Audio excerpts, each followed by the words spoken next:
Bapak Ibu Saudara sekalian, saya di awal khotbah ini saya ingin mengajak kita untuk membaca satu bagian dari firman Tuhan Saudara yang tertulis dalam 2 Timotius pasal yang ke-1, 2 Timotius pasal 1 ayat 12. 2 Timotius pasal 1 ayat yang ke-12 kita akan baca bersama-sama. 2 Timotius pasal 1 ayat yang ke-12. Mari kita baca bersama-sama, demikian bunyi firman Tuhan. Itulah sebabnya aku menderita semuanya ini, tetapi aku tidak malu, karena aku tahu kepada siapa aku percaya, dan aku yakin bahwa Dia berkuasa memeliharakan apa yang telah dipercayakannya kepadaku hingga pada hari Tuhan. Kita baca satu kali lagi, 1, 2, 3. Itulah sebabnya aku menderita semuanya ini, tetapi aku tidak malu, karena aku tahu kepada siapa aku percaya, dan aku yakin bahwa Dia berkuasa memeliharakan apa yang telah dipercayakannya kepadaku hingga pada hari Tuhan. Amin. Saudara, hari ini saya ingin mengajak kita tentang satu hal, yaitu berkaitan dengan percaya kepada Tuhan. Saudara, Rasul Paulus dia mengatakan bahwa dia diberikan tugas yang begitu mulia tapi juga berat, yaitu sebagai rasul, sebagai pemberita Injil, dan sebagai guru. Ini tugas yang sangat mulia sekali, saudara. Sebagai rasul, pemberita Injil, sebagai guru, itu satu tugas yang sangat mulia, tetapi juga memiliki tanggung jawab yang berat. Untuk itu, saudara, Rasul Paulus dia mengalami banyak kesulitan dalam hidupnya. Bagaimana dia menghadapi tantangan dalam hidupnya.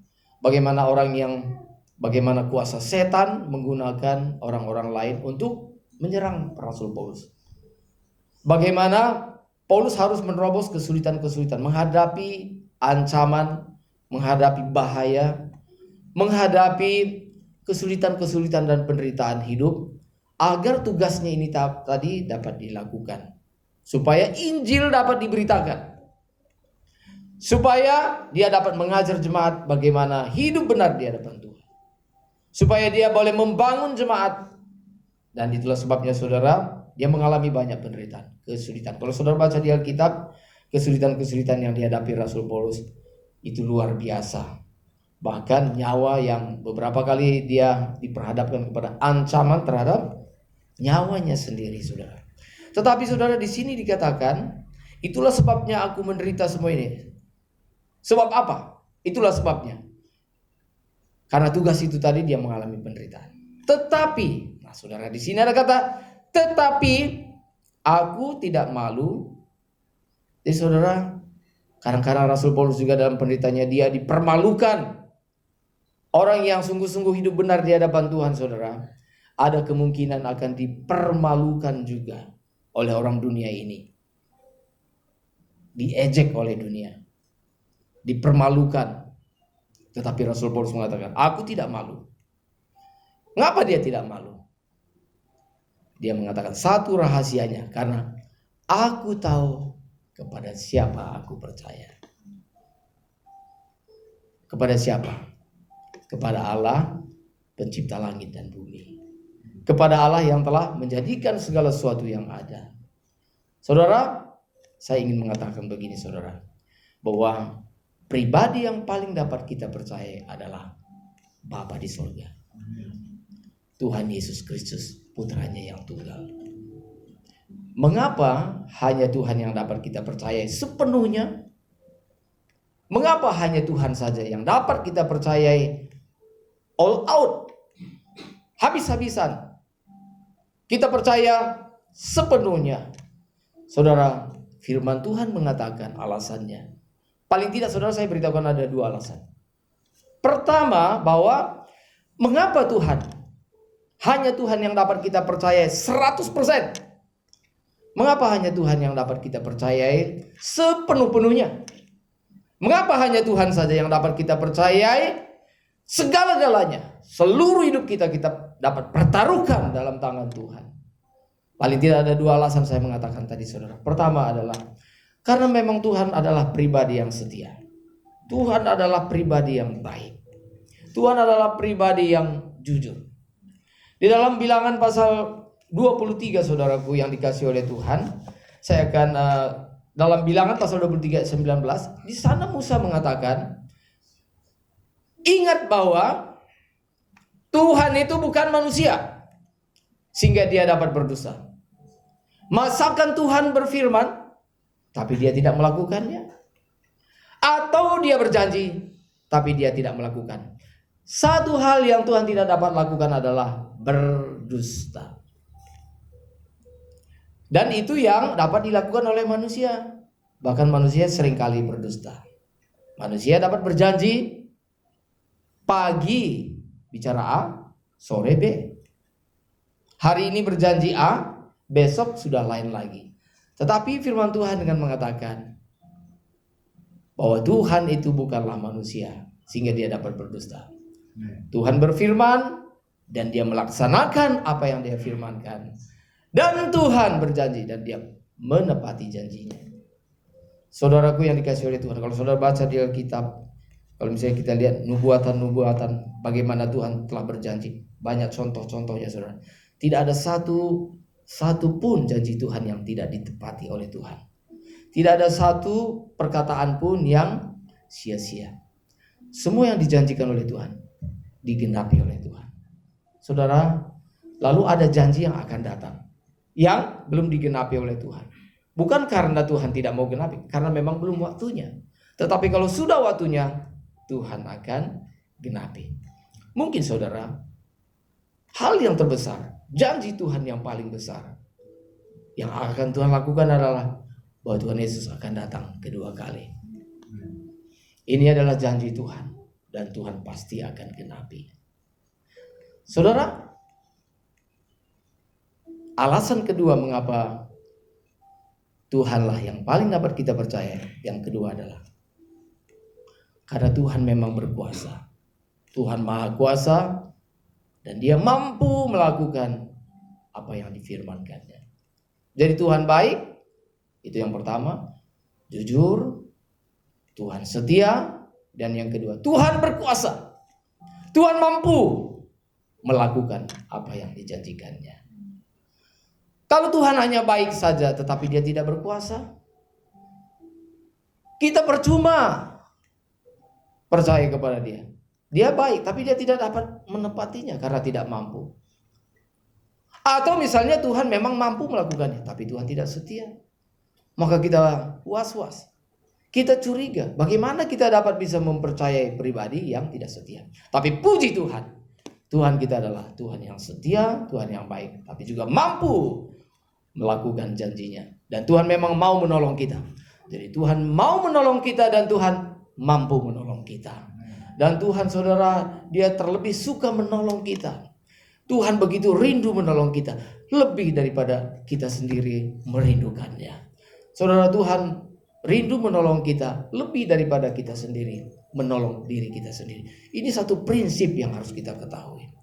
Jadi saudara, jikalau firman Tuhan mengatakan kalau Tuhan itu baik, kalau Tuhan itu maha kuasa, bagaimana seharusnya sikap kita kepada pribadi yang sedemikian baik dan yang sedemikian berkuasa ini, saudara? Maka yang harus kita lakukan, saudara, adalah kita pasti menghormati dia. Kita pasti mengasihi dia. Kita menghormati Tuhan dan mengasihi Tuhan. Jadi saudaraku yang dikasihi oleh Tuhan, jadi kalau kita menyadari bahwa Tuhan itu baik dan berkuasa, maka saudara, dalam hati kita yang sedalam-dalamnya, kita mengatakan bahwa inilah pribadi yang paling dapat aku percaya. Dan aku menaruh iman percayaku, aku menaruh kepercayaanku sepenuhnya kepada Tuhan. Aku menaruh imanku, aku menaruh kepercayaanku sepenuhnya kepada Tuhan. Sebab Tuhan kalau dia berjanji, dia akan tepati. Kalau Tuhan sudah berfirman, dia akan laksanakan. Dan Tuhan tidak lalai akan firman-Nya. Tuhan tidak akan melalaikan janjinya. Saudaraku yang dikasihi oleh Tuhan. Jadi kalau demikian saudara, maka bagian kita adalah yaitu mempercayai Tuhan. Atau lebih tepatnya adalah mempercayakan hidup kita kepada Tuhan. Dan percaya itu saudara dimulai dari hati. Percaya yang sesungguhnya itu dimulai dari hati. Saudara, kita tidak menaruh curiga sedikit pun kepada Tuhan. Lawan kata daripada percaya adalah curiga. Kalau misalnya ada orang yang berkata baik, apalagi bicaranya manis, kita bisa curiga. Ini orang ini sungguh-sungguh enggak dengan perkataannya. Kalau misalnya ada orang yang baru kenal dengan saudara, dia berbicara baik, mungkin dia bicaranya manis, saudara tidak mungkin mempercayai dia langsung 100%. Ada unsur-unsur curiganya. Ini orang ini bisa dipercaya enggak sepenuhnya. Dan memang saudara, memang kita harus waspada. Ini yang diucapkan ini bisa dipegang atau tidak. Namun demikian saudara yang dikasihi oleh Tuhan, tidak demikian kepada Tuhan. Kita seharusnya mempercayai Tuhan tanpa ada rasa curiga sedikit pun kepada Tuhan. Itu berarti saudaraku yang dikasihi oleh Tuhan, apapun yang Tuhan lakukan dalam hidup kita, kita percaya bahwa Tuhan sedang melakukan yang terbaik dalam hidup kita. Tidak ada rasa curiga sedikit pun. Kalau kita mengalami masalah dalam hidup kita, kita tidak curiga dengan Tuhan. Kita tahu bahwa Tuhan sedang melakukan kebaikan dalam hidup kita. Asal satu hal, asal kita mengasihi Tuhan. Kalau kita mengasihi Tuhan, apapun yang terjadi dalam hidup kita, kita tidak mencurigai Tuhan. Tuhan, aku tahu Engkau baik.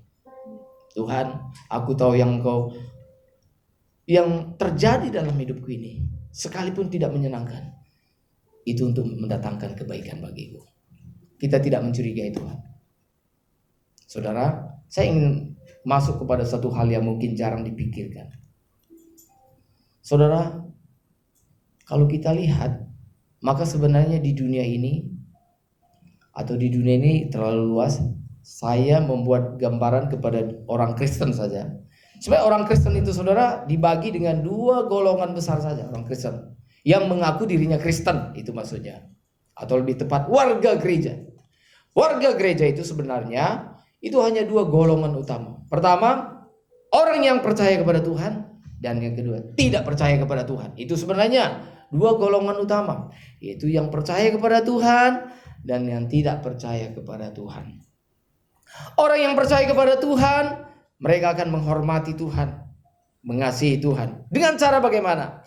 Dengan cara melakukan firman Tuhan, mentaati firman Tuhan. Dan apa yang Tuhan janjikan, mereka percaya. Amin. Dan apa yang Tuhan janjikan, mereka pegang teguh. Dan apa yang Tuhan katakan, mereka aminkan. Dan mereka tidak curiga kepada Tuhan sedikit pun. Dan orang seperti ini adalah orang yang berbahagia.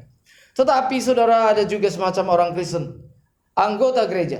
Sebenarnya mereka hanya badannya saja yang datang ke gereja, tapi hatinya jauh dari Tuhan. Tidak beriman kepada Tuhan, tidak percaya kepada Tuhan. Maka saudara, mereka tidak sungguh-sungguh melakukan firman Tuhan. Sebab ciri orang yang sungguh-sungguh percaya kepada Tuhan adalah mereka menghormati Tuhan, mengasihi Tuhan dengan cara melakukan firman Tuhan dengan sukacita. Amin saudara. Mengapa ada orang yang setia beribadah? Karena mereka percaya kepada Tuhan, dasarnya itu. Mengapa ada orang Kristen yang melakukan firman Tuhan dengan sukacita? Dasarnya adalah karena mereka percaya kepada Tuhan. Tuhan tidak mungkin berdusta. Tuhan berkata, orang yang setia diberkati oleh Tuhan, mereka aminkan. Maka mereka tidak banyak tanya. Pokoknya Tuhan berkata, kalau setia diberkati oleh Tuhan, setia, aku setia. Tanpa banyak kompromi, tanpa banyak hitung-hitungan. Lalu Tuhan mengatakan, kuduslah kamu, sucilah kamu, sebab Allahmu kudus. Mereka tahu bahwa dengan hidup suci dan kudus itu menyenangkan hati Tuhan. Maka mereka bersedia hidup suci dan hidup kudus sebagai bentuk penghormatan mereka kepada Tuhan. Tetapi mengapa banyak orang Kristen, tidak sedikit orang Kristen saudara, enggan untuk hidup suci, enggan untuk setia, bermalas-malasan, hidup mereka tidak bergairah bagi Tuhan. Satu alasannya adalah sebenarnya mereka tidak percaya Tuhan. Mereka dalam hati mereka bertanya, masakan sih kalau saya sungguh-sungguh pada Tuhan, benar apa enggak? Jadi saudara, tadi saya mengatakan dua golongan utama nih, orang beriman dan tidak beriman. Orang yang percaya pada Tuhan dan tidak percaya pada Tuhan. Itu kita bagi dengan dua golongan utama. Tapi sebenarnya ada bagian-bagian yang lain, yaitu sebenarnya ada yang memang sudah beriman, tapi juga memang memiliki keraguan-keraguan. Ya, imannya masih lemah. Imannya ada, tapi lemah. Nah, kalau iman yang lemah ini saudara, perlu dikuatkan dengan makan firman Tuhan. Ya, setuju kata amin? Supaya rohani kita menjadi kuat. Makan vitamin, makan nutrisi yang baik bagi rohani kita, yaitu firman Tuhan. Saya saudara berjuang, saya sungguh-sungguh saudara di hadapan Tuhan. Supaya setiap kali firman Tuhan yang saya sampaikan bukanlah makanan yang tidak bermutu, tapi makanan yang bermutu, nutrisi, vitamin, itu yang saya sampaikan kepada saudara. Saudara, kalau saudara terima, saudara pasti akan diberkati oleh Tuhan. Firman Tuhan itu adalah makanan bagi rohani kita, sehingga iman kita, kepercayaan kita semakin hari semakin kokoh, semakin kuat. Dan orang yang percaya kepada Tuhan saudara, mereka akan berjalan dengan Tuhan setiap hari. Mereka akan mengalami Tuhan dalam hidup mereka setiap hari. Mereka akan belajar berjalan bersama dengan Tuhan setiap hari. Dalam setiap hal mereka berjalan dengan Tuhan, sehingga berjalan dengan Tuhan menjadi kebiasaan hidup mereka. Bukan hanya pada waktu sulit saja datang kepada Tuhan, tapi dalam keadaan senang, susah, sehat, sakit, terus berurusan dengan Tuhan. Itu ciri orang Kristen yang benar. Dalam segala hal berurusan dengan Tuhan. Saudara akan terlihat. Saudara suatu saat akan terlihat. Saudara adalah orang yang berurusan dengan Tuhan atau tidak. Ada orang saudara, kalau lagi sehat tidak mau berurusan dengan Tuhan. Apalagi sehat kaya, enggak berurusan dengan Tuhan. Hanya berurusan dengan diri sendiri. Mau pergi kemana saja, itu urusan saya. Mau jalan-jalan kemana saja, mau beli apa saja yang diinginkan, mau berbuat apa saja, tidak berurusan dengan Tuhan. Maka banyak orang Kristen saudara, mereka berurusan dengan Tuhan sebenarnya bukan karena menghormati Tuhan, bukan karena mencintai Tuhan, tapi mereka sebenarnya sedang memanfaatkan Tuhan. Tuhan, saya lagi susah nih, tolong saya. Katanya Tuhan hebat, tolong nyatakan kehebatanmu. Saya lagi sakit nih, Tuhan tolong saya. Saudara, banyak orang yang berurusan dengan Tuhan kalau dalam keadaan terjepit baru berurusan dengan Tuhan. Tetapi saudara yang dikasihi oleh Tuhan, kalau saudara sudah terbiasa berurusan dengan Tuhan, maka saudara dalam segala hal saudara sudah terbiasa berurusan dengan Tuhan. Dan kalau saudara percaya kepada Tuhan, tidak ada hal yang menakutkan saudara. Karena saudara tahu bahwa hidup saudara ada di tangan Tuhan. Amin. Karena aku percaya kepada siapa aku percaya. Aku tahu kepada siapa aku percaya. I know whom I have believed. Aku percaya. Aku tahu kepada siapa aku percaya. Ini saudara sesuatu hal yang tidak dapat digoyahkan. Jadi saudara, kalau kita sudah terbiasa berurusan dengan Tuhan dalam segala hal, maka saudara kita menjadi orang yang kuat. Saudara, pernah nggak saudara renungkan?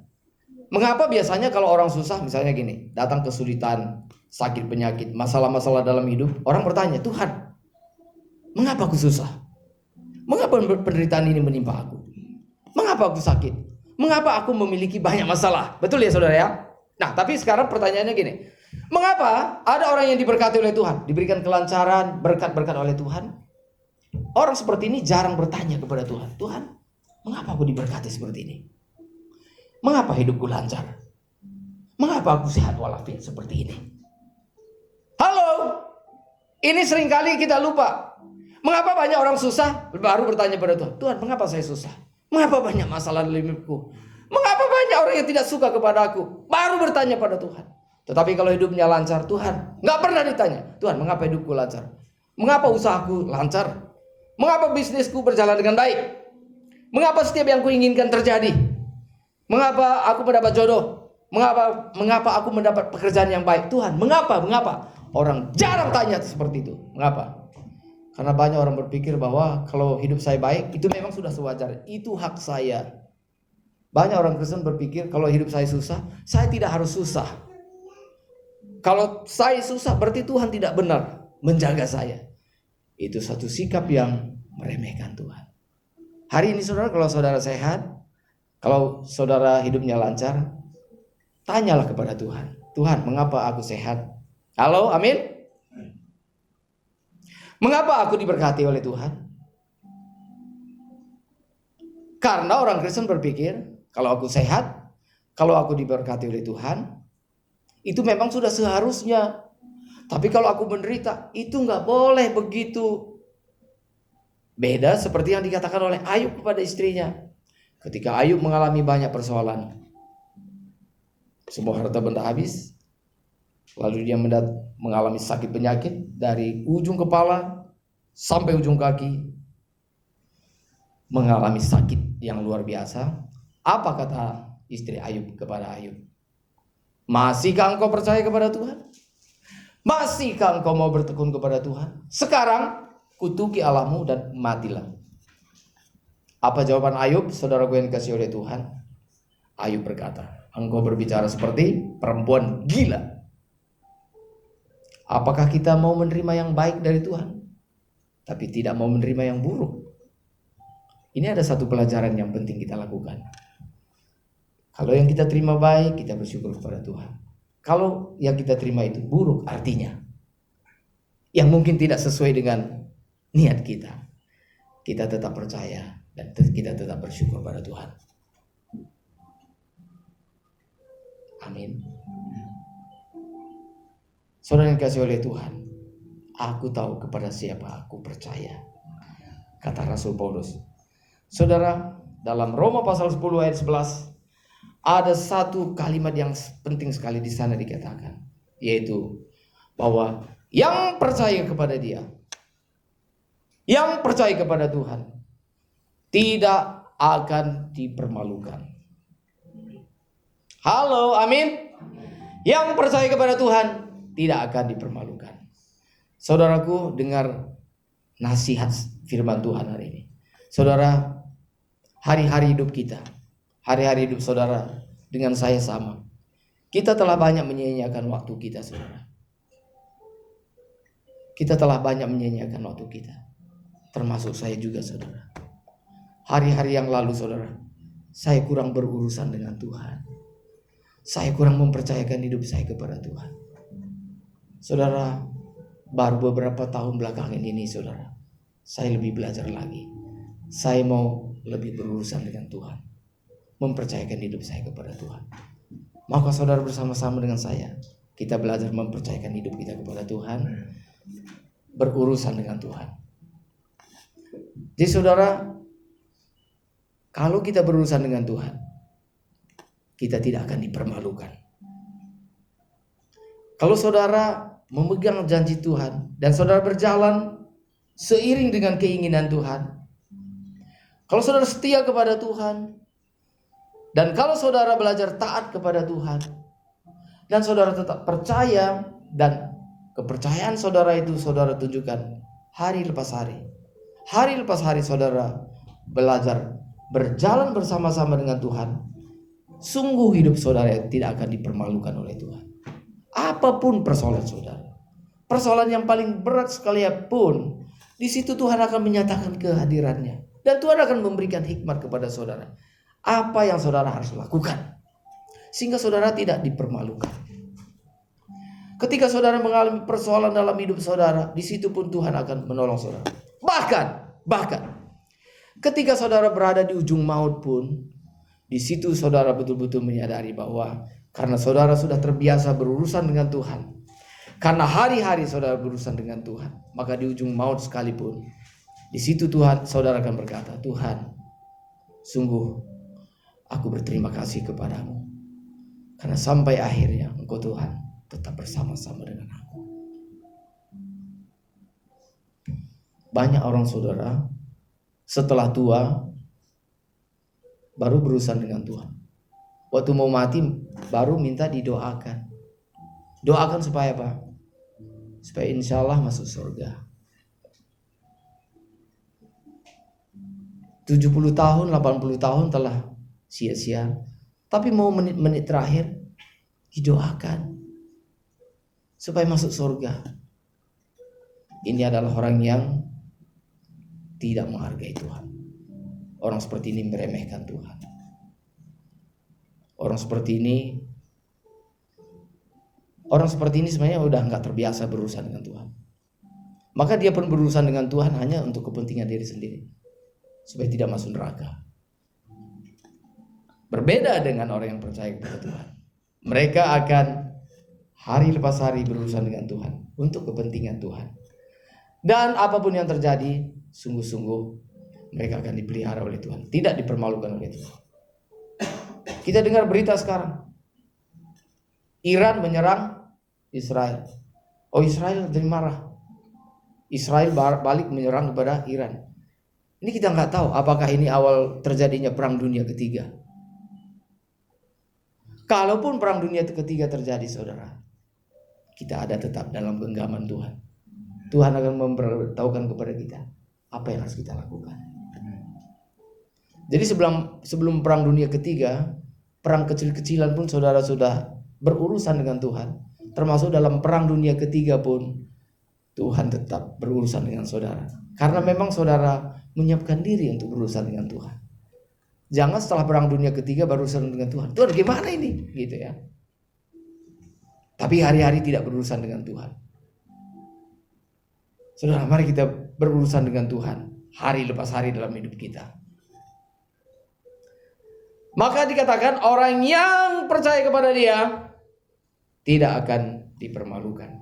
Saudara, kalau saya boleh bersaksi ya, saya secara pribadi saya merenungkan bahwa keluarga kami bukanlah orang yang berlebihan secara materi, pas-pasan, cukup-cukupan. Tapi saya merenungkan bahwa kalau saya melihat kembali ke belakang, bagaimana kami belajar berjalan dengan Tuhan, bagaimana Tuhan menolong kami dalam step by step, bagaimana menyekolahkan anak. Demikian juga ketika anak harus kuliah. Itu bukanlah bagi saya bukanlah orang yang uang banyak, yang setiap saat standby uang. Tapi kami melihat bagaimana tangan pertolongan Tuhan menolong kami selalu tepat pada waktunya. Saya sendiri sampai sekarang gak habis pikir, oh iya ya, ternyata anak kami yang pertama sudah selesai kuliah. Ternyata bisa dilewati. Pada waktu masuk kuliah itu kita bingung. Ya, hanya saya dengan istri yang tahu. Yang kita bisa lakukan hanya berdoa. Tuhan, kita tidak tahu apa yang kita lakukan, yang dapat kami lakukan. Tapi seperti kata Yosafat, tapi mata kami tertuju kepadamu. Nah saudara, kami melihat bagaimana kami mengalami tangan Tuhan menolong kami. Sepertinya memang Tuhan menolong kami step by step. Jadi kami bukanlah orang yang ada duit baru sebentar lagi anak kuliah, ya udah tinggal ambil. Demikian juga saudara untuk hal-hal perkara-perkara materi. Ketika kami belum punya rumah juga, uang tidak ada. Tetapi saudara, kita melihat bagaimana tangan pertolongan, bagaimana pertolongan Tuhan itu selalu tepat pada waktunya. Ternyata semuanya dapat dilewati. Saudara yang dikasihi oleh Tuhan, kalau saudara berurusan dengan Tuhan, saudara tidak perlu khawatir hari esok. Tuhan berkata, kamu jangan khawatir hari esok. Mengapa? Karena aku ada di sana. Tuhan Yesus berjanji, aku akan menyertai kamu sampai kepada akhir zaman, sampai kepada kesudahannya. Tapi janji penyertaan Tuhan ini kepada siapa? Kepada orang yang melakukan firman-Nya. Kalau dalam Matius pasal 28 ayat 19 dan 20, maka janji penyertaan Tuhan ini adalah kepada murid-murid yang melakukan penginjilan, memberitakan firman Tuhan. Kalau hidup saudara juga menjadi saksi Tuhan, kalau hidup saudara juga menjadi Injil yang terbuka, maka hidup saudara pasti disertai oleh Tuhan. Kalau saudara minta penyertaan Tuhan, Tuhan sertai aku, maka Tuhan akan bertanya, saya sertai kamu untuk apa? Seringkali kita meremehkan Tuhan. Kita minta supaya kita disertai oleh Tuhan. Kita disertai oleh Tuhan untuk melakukan ambisi-ambisi kita, supaya kita bisa melakukan ambisi-ambisi kita yang sebenarnya itu melukakan hati Tuhan. Saudara, kalau kita berjalan dalam jalan Tuhan, bahkan kadang-kadang ketika kita lupa meminta penyertaan Tuhan, tapi Tuhan tetap menyertai kita, saudara. Saudara, itulah sebabnya kita semua mempercayai Tuhan. Tuhan Yesus berkata kepada Rasul Thomas. Thomas adalah murid yang skeptis atau murid yang ragu-ragu. Thomas pernah berkata begini, sebelum aku melihat dia, kata Thomas, murid Tuhan Yesus, sebelum aku melihat Tuhan Yesus dan mencucukkan jariku ke dalam lubang bekas paku itu, sekali-kali aku tidak percaya. Nah, jadi ini saudara adalah percaya karena melihat. Tapi Tuhan baik kepada Thomas, dan satu kali Tuhan Yesus menampakkan diri kepada Thomas, dan Thomas kaget luar biasa. Sampai Thomas berkata, ya Tuhanku, ya Allahku. Dan Tuhan Yesus berkata kepada Thomas, Thomas, taruhlah jarimu dalam lubang paku di tanganku dan di lambungku yang telah tertusuk dengan tombak itu. Dan saudara, Thomas dia betul-betul percaya, Tuhan aku percaya. Tapi Tuhan Yesus berkata dalam Yohanes pasal 20 ayat 29, engkau telah melihat aku dan menjadi percaya. Lalu ada satu kalimat daripada Tuhan Yesus yang betul-betul memberi penghiburan kekuatan bagi kita. Engkau telah melihat aku dan percaya. Berbahagialah mereka yang tidak melihat tapi percaya. Amin. Saudara, kita tidak pernah melihat wajah Tuhan Yesus. Ketika Tuhan Yesus disalib, kita tidak ada di sana. Ketika Tuhan Yesus dibangkitkan dan kubur menjadi kosong, kita pun tidak menyaksikan dengan mata jasmani kita. Namun kita percaya dan kita menghormati Dia dan kita mengasihi Dia. Orang seperti ini, kata Tuhan Yesus, orang yang berbahagia. Nah saudara, orang yang percaya kepada Tuhan sekalipun tidak melihat, maka dalam Wahyu pasal 22 ayat 4 dikatakan bahwa orang yang percaya sekalipun tidak melihat, mereka akan memandang wajah Tuhan Yesus. Itulah sebabnya saudara, kalau saudara boleh percaya kepada Tuhan Yesus, kalau kita boleh percaya kepada Tuhan Yesus, itu sungguh-sungguh adalah karena pekerjaan Roh Kudus dalam diri kita dan kepercayaan kita ini, saudara. Iman kita ini harus kita kobarkan. Ini harus terus kita pelihara. Ini harus terus kita bangkitkan. Dan iman kita harus terus diberi makan supaya kita semakin percaya kepada Tuhan. Supaya kita percaya kepada Tuhan. Saudaraku yang dikasihi oleh Tuhan, ini benar. Dari iman kita itu, saudara, kita harus peliharakan. Sekalipun kita tidak melihat Dia, tapi kita percaya kepada Dia. Jadi saudara, iman kita bukan karena kita melihat baru kita percaya. Iman kita adalah kita percaya sekalipun tidak melihat. Dan kalau kita percaya, kita akan melihat.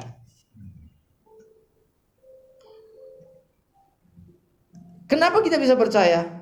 Tentunya ini karena pekerjaan roh Allah dalam hidup kita. Sehingga kita dapat percaya kepada Tuhan Yesus yang kita tidak lihat.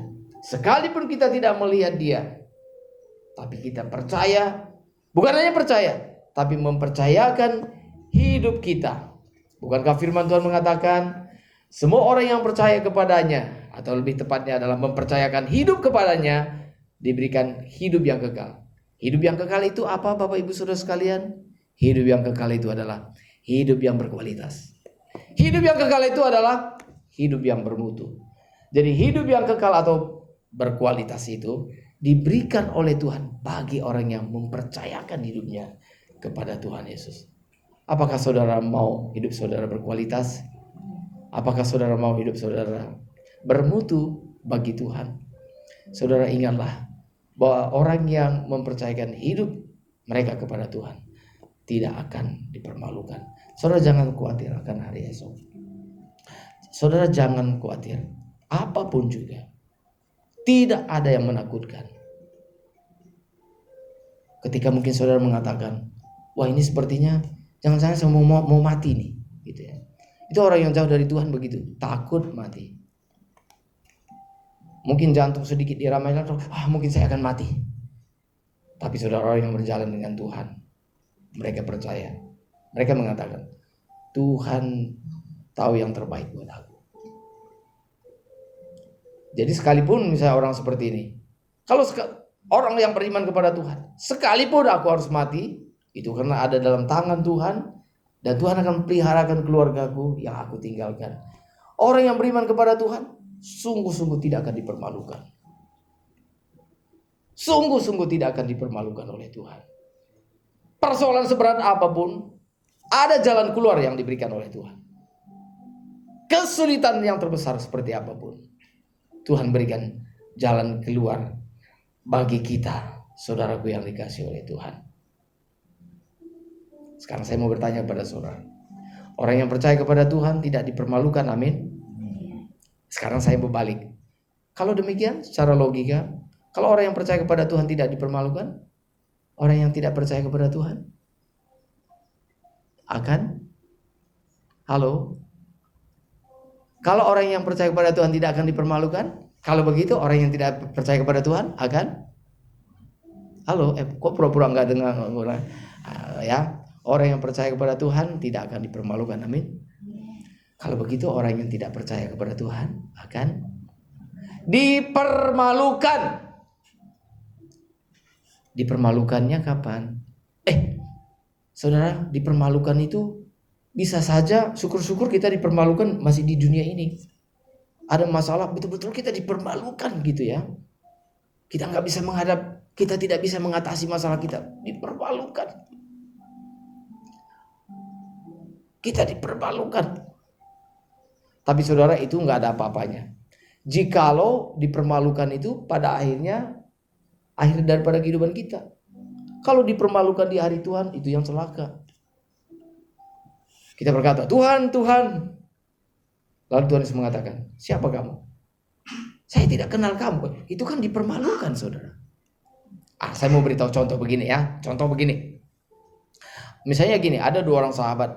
Yang satu bilang, oh saya dekat banget dengan Jenderal A, misalnya gitu. Wih, itu teman saya. Kami dekat. Kemana-mana bareng dengan jenderal ini.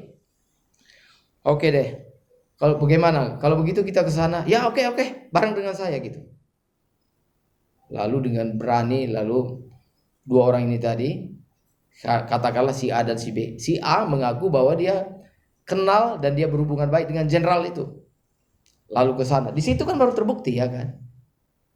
Kalau misalnya jenderal itu mengatakan, oh iya. Oh si A, oh ya masuk. Betul-betul kenal ya kan. Tapi kalau misalnya jenderal itu mengatakan, lo ngapain ke sini gitu kan. Waktu dibilang, lo ngapain ke sini? Itu aja kan lo. Nah, emang siapa kamu? Loh, si B bilang, tapi katanya orang ini kenal dengan Bapak. Loh, enggak saya. Siapa kamu? Keluar. Itu kan dipermalukan, saudara. Betul enggak, saudara? Dipermalukan. Nah, demikian juga pada akhir zaman, Orang yang tidak mempercayakan hidupnya hari lepas hari, dia tidak dikenal oleh Tuhan. Sebab dia tidak berurusan dengan Tuhan. Waktu orang ini tadi memanggil Tuhan Yesus, Tuhan gitu.